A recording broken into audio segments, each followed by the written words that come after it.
মেঘলা বিকেল কলকাতার এক পুরনো কলেজ লাইব্রেরি জানালার ধারে বসে আছে অরণ্য।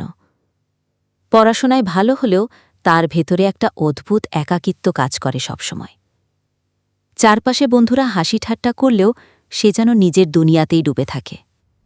সেদিন হঠাৎ লাইব্রেরির এক কোণে বই খুঁজতে গিয়ে একেবারে পুরনো ধুলোজমা আলমারির ভেতর থেকে অরণ্য পেয়ে গেল একটা খামটা যেন অনেক পুরনো, হলুদ হয়ে যাওয়া কাগজে মোড়ানো।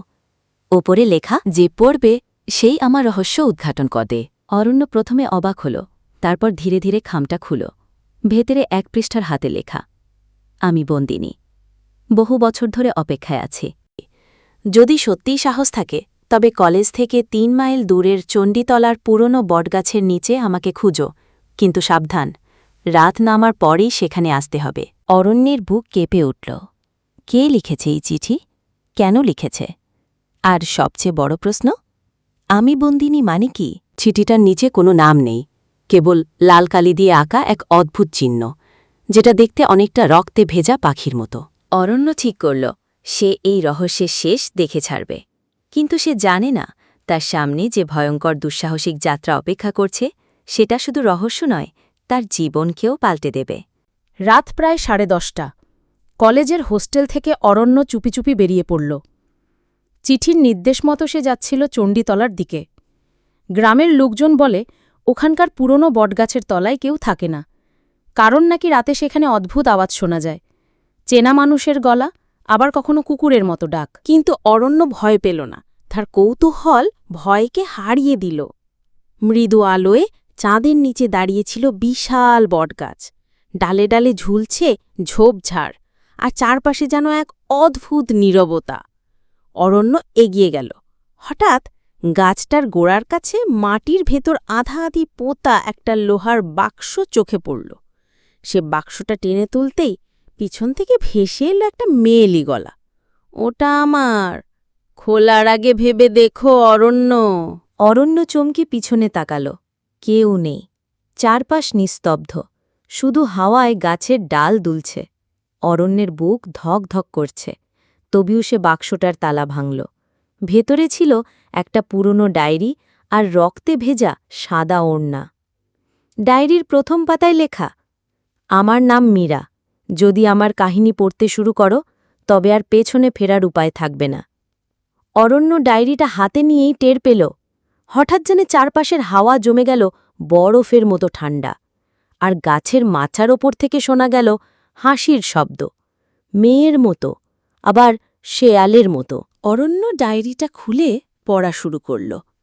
পাতাগুলো যেন রক্তে ভেজা, কিছু জায়গায় কালি ছড়িয়ে আছে। প্রথম পাতার বড় হরফে লেখা, আমার নাম মীরা, আমি এই বটগাছেই মরেছি, কিন্তু আমি এখনো মুক্তি পাইনি। অরণ্যের শিরদাঁড়া ঠান্ডা হয়ে গেল, তবু কৌতূহল তাকে পড়তে বাধ্য করল। ডায়েরিতে মীরা লিখেছে সে ছিল চণ্ডীতলার এক জমিদার বাড়ির মেয়ে, দেখতে সুন্দরী, কিন্তু ভাগ্য তার সাথে নিষ্ঠুর খেলা খেলেছিল। জমিদারের এক দুষ্টু ছেলে তাকে জোর করে বিয়ে করতে চাইত।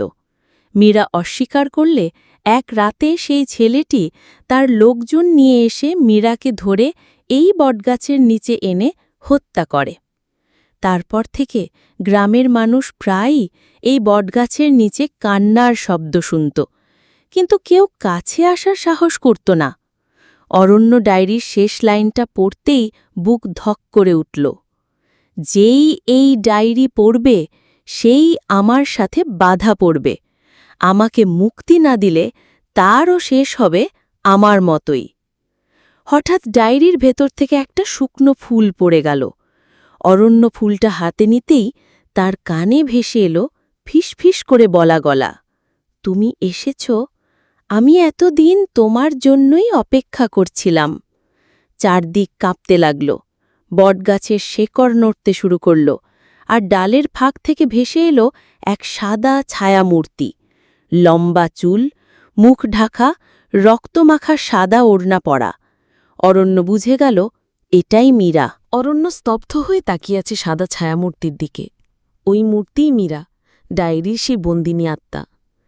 মীরা ধীরে ধীরে এগিয়ে এলো। তার চোখ দেখা যাচ্ছিল না, কিন্তু তার গলার কণ্ঠ অরণ্যের বুক কাঁপিয়ে দিল। অরণ্য, আমাকে মুক্তি দিতে চাইলে তোমাকে আমার মৃত্যুর রাতটা দেখতে হবে। সত্যিটা জানবে তুমি, কিন্তু সাবধান, এটা শুধু দেখাই নয়, অনুভব করবে। অরণ্য কিছু বলার আগেই হঠাৎ চারপাশ অন্ধকার হয়ে গেল। বটগাছ, মাটি, রাত সবকিছু মিলিয়ে গেল। সে যেন পড়ে গেল অন্য এক সময়ের ভেতরে। হঠাৎ চোখের সামনে ভেসে উঠল সেই চণ্ডীতলার জমিদার বাড়ি। অরণ্য দেখল মীরাকে টেনে নিয়ে আসছে কয়েকজন দাসী, মুখে কাপড় বেঁধে দিয়েছে আর চোখে ভয়ের ছাপ। বাড়ির আঙিনায় দাঁড়িয়ে আছে জমিদারের ছেলে, চোখে লালসা, মুখে নিষ্ঠুর হাসি। সে গর্জে উঠল, আজ রাতেই তোমাকে আমার হতে হবে মীরা, না হলে কেউ তোমাকে জীবিত দেখতে পাবে না। মীরা কাঁদতে কাঁদতে চিৎকার করল, আমি মরব, কিন্তু তোমার হব না। এরপরই শুরু হলো ভয়ঙ্কর দৃশ্য।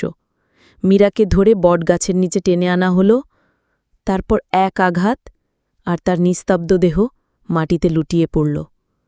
অরণ্য দেখল মাটির ভেতরে তাকে কবর দেওয়া হলো, আর তার রক্তে ভিজে গেল বটগাছের গোড়ার মাটি। এই দৃশ্য দেখে অরণ্যের চোখে পানি চলে এলো, কিন্তু ঠিক তখনই মীরার কণ্ঠ আবার শোনা গেল, এখন তুমি জানো কেন আমি মুক্তি পাইনি? আমার রক্ত এখনও এই মাটিতে বন্দী। তুমি যদি সত্যিই সাহসী হও, তবে আমার খুনি জমিদারের উত্তরসূরিদের খুঁজে বের করতে হবে। ওদের অভিশাপ না কাটলে আমিও শান্তি পাব না। হঠাৎ অন্ধকার কেটে গেল। অরণ্য আবার দাঁড়িয়ে আছে বটগাছের নিচে, সামনে ডায়েরি আর মীরার ছায়ামূর্তি। মীরা ধীরে ধীরে মিলিয়ে যাওয়ার আগে বলল, অরণ্য, মনে রেখো, তোমার সময় খুব কম। ওরা এখনও বেঁচে আছে, আর ওরা তোমাকেও ছেড়ে দেবে না। অরণ্যের বুক কেঁপে উঠল।